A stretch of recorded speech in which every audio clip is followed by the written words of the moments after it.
3. Hari ini kita mau presentasikan hasil dari peta konsep dengan judul implikasi pemahaman Islam kemuhammadiyahan terhadap pola pikir kesehatan dan struktur organisasi. Baik, pematerinya akan saya serahkan kepada rekan saya.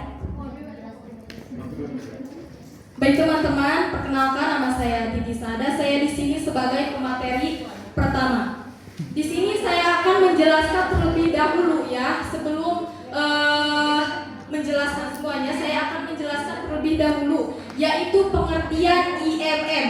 Jangan sampai kalian mengikuti IMM tetapi tidak tahu apa itu IMM. Nah, secara garis besar, IMM itu adalah wadah atau organisasi yaitu untuk menampung pengkaderan kader-kader Muhammadiyah. Jadi ketika Muhammadiyah membutuhkan seorang kader yang baik, maka si kader itu diwadahi dalam organisasi IMM. Ada yang udah tahu tujuan IMM? IMM kan yang IMM itu tujuannya yaitu mengusahakan terbentuknya al-Islam yang berakhlak mulia dan untuk mencapai tujuan Muhammadiyah. Nah, jadi kesimpulannya bahwa pengertian IMM itu yaitu untuk menyeleksi atau mewadahi kader-kader IMM untuk mencapai tujuan IMM, yaitu menjadi warga negara Muhammadiyah, warga Muhammadiyah yang baik, intinya menjadi umat Muhammadiyah yang baik lewat IMM ini. Cukup sekian tempat materi dari saya persilakan. Baik teman-teman, perkenalkan nama saya Siti Solia. Di sini saya akan menjelaskan bagian kedua tentang implementasi trilogi IMM. Jadi di sini mengapa kita harus bisa mengimplementasikan trilogi IMM? Karena kita bisa lihat judulnya bahwa ketika kita bisa mengimplementasikan trilogi IMM, kita bisa menjadikan pola kesehatan itu dalam struktur organisasi. Bisa kalau teman-teman sudah mengetahui bahwa trilogi IMM itu yang pertama yaitu religiusitas itu yaitu teman-teman bisa pandai dalam kecakapan dan memahami tentang agama. Setelah itu yang kedua tentang intelektualitas. Di sini teman-teman harus bisa menanamkan berpikir kritis. Dan yang ketiga yaitu tentang humanitas. Bahwasanya humanitas adalah rasa peduli, rasa kemanusiaan kita terhadap Tuhan.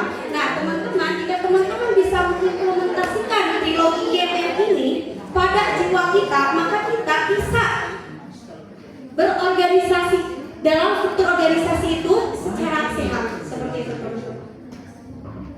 Selanjutnya yaitu karakter pemimpin dalam berorganisasi. Apa sih itu dalam organisasi kepemimpinan itu ya? Kita harus memiliki integritas gitu ya. Jadi di mana integritas itu harus selesaikan dulu pribadinya sendiri, kepentingan dulu, lalu visi-misi yang lainnya dituju gitu ya. Jadi harus menyelesaikan integritas diri sendiri dulu. Materi selanjutnya yaitu tentang akar masalah mengapa kader melemah. Yang pertama itu hedonisme digital. Apa sih hedonisme digital itu? Hedonisme digital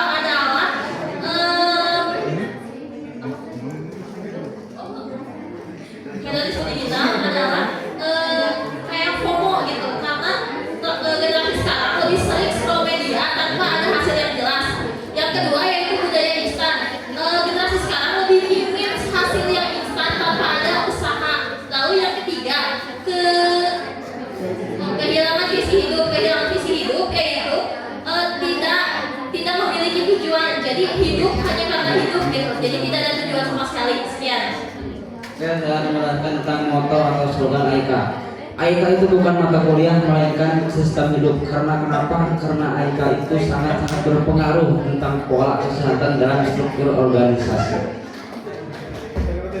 Baik, di sini saya ingin menginfokan terkait indikasi pemahaman al-Islam Muhammadiyah sangat berpengaruh kepada kesehatan organisasi. Karena apa? Karena ketika kita mengetahui ataupun menguasai al-Islam Muhammadiyahan, maka ketika kita mengikuti organisasi, maka kita tidak usah ragu, kita tidak usah bimbang, kita tinggal maju bahwa kita sudah mengetahui basic al-Islam Muhammadiyahan. Mungkin itu dari saya. Wassalamualaikum warahmatullahi wabarakatuh. Benar.